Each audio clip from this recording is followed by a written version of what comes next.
Good morning. It's Christmas Day, and we have a very special show all set to go. It starts right now. From TV6, this is The Ryan Report. Now, here's your host, Don Ryan. It is Christmas morning, and I hope your day is off to a great start. We have a very special show lined up. Later, we have a unique version of a traditional Christmas story. But first, we're going to give you a chance to get to know a little more about some people you see each day on TV6 News with their thoughts about Christmas. It starts with the morning news crew and Vicki Crystal, who recalls Christmases past. We grew up in central Wisconsin on a farm. We had a lot of fun there, growing up on a farm. Is there any particular way your community celebrated Christmas? Well, being on a farm, you didn't get a chance, the opportunity to really be part of the community. So it was a lot of family opportunity that we spent a lot of time together. One of the things that was an annual tradition, because we lived out in the country, was the opportunity to go out and cut down our own Christmas tree, which led to the occasional fight. Yeah, some of the trees were a little wimpy, some didn't sit quite right, some had things growing in them. So the annual tree hunt was always fun. I grew up in the Twin Cities in Minnesota, just north of there, in a town called Anoka. Anything special about the way that little town celebrated Christmas? Yes and no. I think it's just a real small little town. So we lived on a lake when I was growing up. So a lot of our Christmas activities revolved around the lake. So not necessarily the town community, but the lake community was a big part of our Christmas activities, just because everyone would decorate their ice skating rinks and their backyards, and we'd be able to go around our backyard and see all of the fabulous displays everyone had. For me, it was Granville, Ohio. It's just about 20 minutes east of Columbus, Ohio. Was there anything special about Christmas in Granville, Ohio? Yeah, for us in Granville, you always knew Christmas was coming. We have kind of a small downtown, similar to Marquette in the setup, and they would put out Christmas trees all along the side of the road downtown and decorate them with lights. And then we had one big tree kind of at the end of our main street there. And my mom still calls me today, "Hey Sam, the Christmas trees are up, Christmas season is starting here." So that's kind of one of the big memories from downtown in Granville. I grew up in Dalton City, Illinois, which is central Illinois, and that's where I spent most of my childhood. Mainly all of my high school years were spent in Highland, Illinois though. Well, one of the big things for us is this was in the day and age when Mom did all of the cooking for Christmas Eve. So she was wise. She decided to leave the Christmas tree decorating until December 24th. That way we were decorating the tree while she was busy cooking. So we didn't really decorate until the 24th, and then we didn't bring the tree down until the first part of January. So we were one of those families that you didn't see the tree up at Thanksgiving. Well, a big memory that we have is we would open up all of our gifts from Santa the morning of Christmas Day. And we would all have our jammies on and would go through our stockings, and we got an ornament from Santa Claus every year. So I have 25 ornaments on my tree, all of different life events, because each year Santa brought an ornament that represented what happened that year. So it's really exciting to now look back on them, and we did this every year. Christmas was always a big deal, especially to my mom. She made sure we got everything decorated, every floor of the house had to be ready to go. I still remember she again called me this year and said, "We have these little bushes out front," and she's short. She's just about barely 5 foot, and so she can't reach all the way. And so my job was always go out with her and make sure she could get the lights on either side of the bush. So a lot of decorating went into Christmas. My mom had this, not just my mom, but our extended family, we always made these pepper nuts, and it's a cookie, but they're made out of molasses. And the funny thing is they're not your typical Christmas cookie where you'd have your stamps and you'd do the cookie cutters and cut them out. You'd roll them up in a snake-like form and then cut them into little chunks and then bake them, and so they were just little nuggets. And we'd always make them every single year, my family, our extended family, and so that's what we did. And there's gobs of them, tons of these pepper nuts. But the funny thing is, I absolutely hated these. I did not enjoy them whatsoever, but I loved how we all got together every single year to make them. So now that I live closer to where my church is, I always make sure that Christmas Eve I get the opportunity to go to our Christmas Eve service, and then we open one present right afterwards because that's technically Christmas Day. So when you go to the 11 p.m. service, you can do that. It's technically Christmas Day. And then on Christmas Day itself, you know, we just sort of take it easy. We have a tendency to not have a big meal, meat, cheese, crackers. We just graze all day long. Christmas is a big deal in my family. My entire house is transformed into a winter wonderland, you could say, and we have a big tree. And I grew up with sisters, and so decorating the house was something that my mom and my sisters and I could do together. My sister and I would always wake up super early. We'd get our brothers awake, we'd all go downstairs, and that's when we first opened up our stockings, and we immediately wanted to open presents. But of course, since our grandparents were there, we had to wait for breakfast to be made, and we had to wait till they finished their coffee before we could finally open presents. And I remember us being so anxious that we just were like, Grandma, Grandpa, finish your coffee, let's go, let's open presents. And so eventually then we got to open them, and it was just a great, great time together. We'll be back to meet some other familiar faces after we take a break. On this Christmas morning, we're getting to know more about some of the people you see on the air every day here at TV6, and the subject is Christmas. Let's meet a few more people, starting with Steve Asplund, who recalls Christmas growing up in the Milwaukee suburb of Brookfield. It was always a great time because there was always a lot of snow, I remember, as a child, and maybe because I was small at that time, you had a lot of snow, and there were a lot of lights in the neighborhood and everything, so it was just a joyous time. How about your family? Were there ways your family celebrated Christmas? It wasn't anything really special. I mean, we all got together, and obviously there was the anticipation of Christmas Day, and you know, you'd try to sneak out of your room during the night and try and see what was going on, but you know, you'd always get shooed back in because somebody'd see you coming down the hallway. Christmas for me was in Milwaukee, Wisconsin. Did Milwaukee, do they have any special Christmas activities or traditions that really excited? Well, I remember there was, of course, Santa Claus. Down the street from me was a place, a shopping mall at the time called Capitol Court. So we would go there, and my mother would take my sister and I downtown to like Boston store to see Santa Claus. That was a big deal. I grew up in Champaign, Illinois. And what was Christmas like in Champaign? We actually very rarely spent Christmas in Champaign because my parents are both from Dayton, Ohio, so our grandparents were in Dayton, Ohio. So I spent all of my Christmases, every single one of them, probably from the year I was born all the way up through 18 years old in Dayton, Ohio. Did they do anything special in Dayton, Ohio?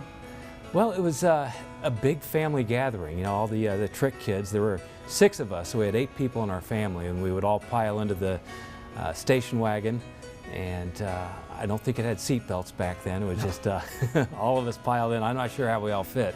And we went to Dayton, Ohio, and there was always a big gathering. My dad had 11 people in his family. He had 8 brothers and sisters, and my mom had a rather large family too. So we were all with aunts and uncles and grandparents, and there was always a big Christmas meal in the basement of the house, and just had a good time reconnecting with friends and family. My mom was raised with a Christmas tree and a menorah, and she kind of passed that on to us. We didn't necessarily celebrate Christmas in like a religious aspect. It was just kind of a time that, you know, it was a family time, a time to give back. As a kid, I was actually part of a multilingual choir, a Hebrew choir, and we used to, you know, sing at nursing homes, those kind of things, just kind of give back around the holidays, and that was always really fun. She'd do fun little trips with us. I have memories of Disney and like the Christmas parades. So it wasn't necessarily a religious time, but it was just a time for family and just kind of togetherness. And this year is actually kind of special, specifically for me. Hanukkah, the first night, happens to fall on Christmas Eve, which doesn't happen too often, but that's going to be kind of neat. You know, I remember one Christmas I got a Johnny Express semi-truck, you know, one of those things that had a little remote control and you drive around, because I was really into trucks and so forth. Still am today, but you know, at that point it was something really special. My father's side of the family, there were no other children but my sister and I. Okay. But my uncle would dress up as Santa Claus and come over. Then we'd go over to my mother's side of the family, and Santa Claus would come over again. It would be like a cousin or a uncle that would dress up as Santa Claus, so we had a double dose. Every 2 years, we try to get everybody together. There's 8 people in my family, and we're all spread out across the United States right now, so every 2 years, we try to pick some place to go to and enjoy the holidays together. And this year we're going to spend Christmas in Hawaii, so I'll be gone for 10 days. So probably won't have snow for Christmas. I won't have snow this year for Christmas, no. I was born in New York. When I was about 5, almost 6, to go to kindergarten, we moved to Princeton, New Jersey. So that's where I got my experience with the snow. And a lot of times, actually, for the holidays, she would take us skiing. I used to ski a lot as a kid. So we've been to Canada, the Poconos in New York. We used to like to go for the holidays, and everything's really Christmassy and dressed up, and the ski slopes are fun. So I grew up there until I was about 13, and that's when we moved to Florida. And then our Christmases became beach Christmases, and we used to celebrate in flip-flops and bathing suits. So that was fun. I got electric train, which was really neat. It was a Lionel electric train, and every Christmas my dad would set it up in the basement, and we'd keep it up for like the holidays into wintertime. That was always fun. When you're in this business, you know, you always have to have work surround the holiday, but my family always made it work, you know, even though I had to work Christmas Day from here and there, but you know, we always had a great time. You know, in those early days, you were able to videotape the Christmas, so you had those memories, because when our kids were growing up, you didn't have video cameras. You just had either 8mm film or you had a still camera. So it was nice to get them on videotape, and in the early days that they had an opportunity to see themselves yet today. Being in Upper Michigan the past few holiday seasons, I've never really felt such a sense of community around the holidays like I have here. Specifically for me, being from so many different places, especially New York, you know, it's a big city. No one really cares what their neighbor's doing for Christmas, as horrible as that sounds, but here everybody really cares. Everybody wants you know, their neighbor to have a hot meal, to have clothes to wear, the events at schools, just everything is a really beautiful time of year. So it's freezing outside, but everyone's really just kind of warm and together inside. People really care here, so I think that we're very lucky to spend the holidays here. We still have a few more people to meet, and we'll do that in just 2 minutes. We have 3 more young men for you to meet this morning. As you will see, they all get very much into the Christmas spirit. I am a bit of a military kid, so we spent a lot of time going everywhere that we could. I've lived in Jackson, Mississippi. I've lived in St. Louis, Missouri. I've lived in Clarksville, Tennessee, which is home to me. But we lived in California for a little bit. So technically I grew up kind of traveling the United States, but definitely home for me is a little town called Clarksville, Tennessee. What was Christmas like in Clarksville, Tennessee? Christmas is always fun in Clarksville. We have a program called Christmas on the Cumberland. So we have the Cumberland River, and we set up big lights throughout the whole walkway that's there. But for me, Christmas was always so much fun there, just being around my family and being around my wife's family and stuff like that. So it's a magical time there, magical place where they set up and really enjoy the Christmas spirit. I'm from Cleveland, Ohio. What was Christmas like in Cleveland, Ohio? Well, it kind of was similar to the UP in that we had lake effect snow and normally white Christmases, which was my favorite. I was a big fan of snow. Still am here, love to see those big snowstorms. But outside of that, it was, I had a relatively small family, but we all got together and it was a nice time of the year. I grew up in the St. Louis, Missouri area, about 10 hours or so from here, in the suburbs of St. Louis. Anything special that went on in St. Louis during the Christmas season? Well, I think like most other major cities, I think Christmas is a big holiday pretty much all across the U.S. And it was definitely, where I grew up, it was definitely the biggest holiday of the year. You know, just like up here in the UP, you would have people that would put Christmas decorations on their house. We would go sometimes caroling the night before Christmas and carol for our neighbors.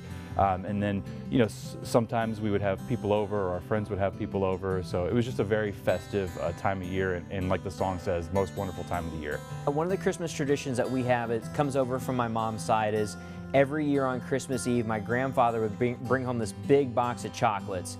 And what they would do is they would eat the chocolates throughout the night and into the next day. So we've always had that tradition that I've been able to extend now into my new family with my wife, and it's something that we'll always remember. And of course, we have the traditional German, hide the pickle in the Christmas tree, and when you find it on Christmas Day, you know, the winner gets a special prize or whatever. So we have that tradition as well. Always really excited to see what kind of presents that Santa would bring me. And to my amazement, maybe go to bed after midnight, but I always try to be in bed as early as possible because I knew that Santa would be there the next day. And the next morning I would get up, I'd be one of the first ones up and see all the presents underneath the tree. And it really was nothing shy of magical.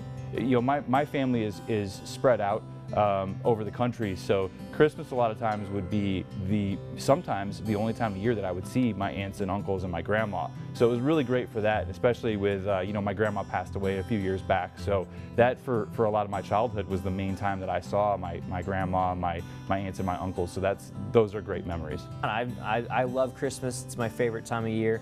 I love seeing the faces of kids when they get gifts and when you can be a person that gives the gift and helps out. So that's something that always will be like my favorite thing about Christmas, is just the happiness that you kind of feel around, you know, a Christmas day. When I was growing up, it was a great time that was about family and about you know, community and about charity and you know, about giving to others. And you know, as I've become an adult, it's continued to be you know, the time of year that I look forward to see all my family. I'll be back with a new twist on a familiar Christmas story after we take this break. I don't know if 2 years makes a tradition, but we're back again with a very special Christmas Eve story. Actually, it's my own special version featuring the TV6 News staff, and it changes a little every year. I hope you enjoy it. 'Twas the night before Christmas, and all through each house, not a creature was stirring, not even a mouse. The stockings were hung by the chimney with care, in hopes that Santa Claus soon would be there. But at TV6 on this cold winter night, the lights in the studio were still burning bright. Sophie Erber and Greg Trick had one more newscast to do, and Carl Bonack and Mike Ludlam were still working too. The morning news team left a long time ago. They headed home early through the ice and the snow. The young ones who serve on the morning news crew were too excited to sleep. It was too hard to do. Sam Bauman was restless with thoughts of Blair on his mind. She had left for Toledo, a new job to find. Early one morning, they were engaged on the air. Soon Sam will be leaving. He'll be joining her there. But tonight, he's alone on this Christmas Eve night. So he drifts off to sleep knowing soon things will be right. Ansley Watson missed her family in Illinois far away, but she's happy this night, for she loved Christmas Day. Tomorrow she could sleep in. No news show that day. So she jumped in her bed with dreams of Santa and his sleigh. Cassie was restless and had trouble going to sleep. She worried about snow, knowing it could be deep. Meantime, Vicki in her kerchief was asleep in her bed, while visions of Christmas gifts danced in her head. Out at the bureaus, all was quiet on this night. The doors were locked. They had turned out the light. Leanne Houghton had finished up for the day. No more news tonight. There was nothing else to say. In Iron Mountain, Monique was just settling in for another Christmas Eve in Upper Michigan. In Escanaba, Mark had finished up for the night, knowing Christmas was here and all was just right. On TV6 that night, the late news came on the air. It was a quiet night in news. There wasn't much to share. But suddenly it happened. A bulletin came through. Santa Claus would not be coming. His reindeer had the flu. Greg Trick and Sophie Erber told the story with a tear. When the kids woke up in the morning, they'd know Santa had not been here. Without the flying reindeer to pull old Santa's sleigh, there would be no toys for kids on this sad, sad Christmas day. This is bad, said Ethan Schmidt. What can Santa do now? There must be an answer. We must find out how. Then outside the studio there arose such a clatter, they all looked outside to see what was the matter. Away to the window they flew like a flash, tore open the shades, and threw up the sash. The moon on the breast of the new fallen snow gave the luster of midday to objects below, when what to their wondering eyes should appear but an old GMC van that was now drawing near. Behind the wheel was a driver, and they all knew just who. It was news director Steve Asplund. He would know what to do. More rapid than eagles his coursers they came, and he whistled and shouted and called them by name. Now Alyssa, now Eric, now Molly and Harry, on Donnie, on Hannah, on KP and Jerry.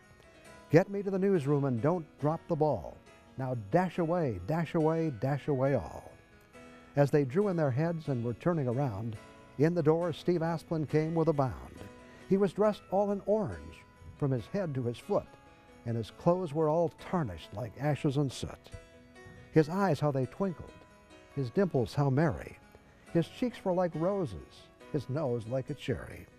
They told him the news about the reindeer and the flu, and they just knew Steve would know what to do. A wink of his eye and a twist of his head soon let them know they had nothing to dread. He told like Mike Ludlam, "There's a secret I know. I thought people would hound me if they knew it was so. People see me drive my old van and wonder why, but the fact I haven't told them is that van can actually fly. But I had to let you know because it means so much tonight. I'd like to keep my secret, but it just would not be right." "For sure," said Mike, "you have to let them know. This could help Santa make his trip through the snow. Santa needs my van so it can take him on his rounds. And when the kids wake up tomorrow, we'll hear their happy sounds." Steve looked around the newsroom to get some helpers on his flight. There was much work to be done on this snowy winter night. Carl Bonak said, "Let me help. I can play a role. I can be your navigator and get us to the North Pole." Rachel and Justin said, "We'll come along too. We can help load the sleigh. There's lots that we can do." Mallory Anderson said, "Wait, there must be room for me. Santa and the North Pole is something I must see. We can all help old Santa make it through this night. He can still deliver toys, so everything will be right." "Let's go," said Steve. "We have a long flight to make. Santa's rounds must be made before the kids are awake. Let's jump in the pan. To the North Pole we'll go. Let's head for Santa's workshop through the ice and the snow." And laying his finger aside of his nose, he pulled on his cap, and from his chair he arose. Steve jumped back in his van, to his team gave a whistle, and away they all flew like the down of a thistle. But I heard him exclaim, ere he drove out of sight, "Happy Christmas to all, and to all a good night." I hope you enjoyed our show and getting to know some of the people of TV6 News. And I especially hope you have a wonderful Christmas day. In the spirit of the season, remember to love one another. I look forward to seeing you again in the new year. Have a great day.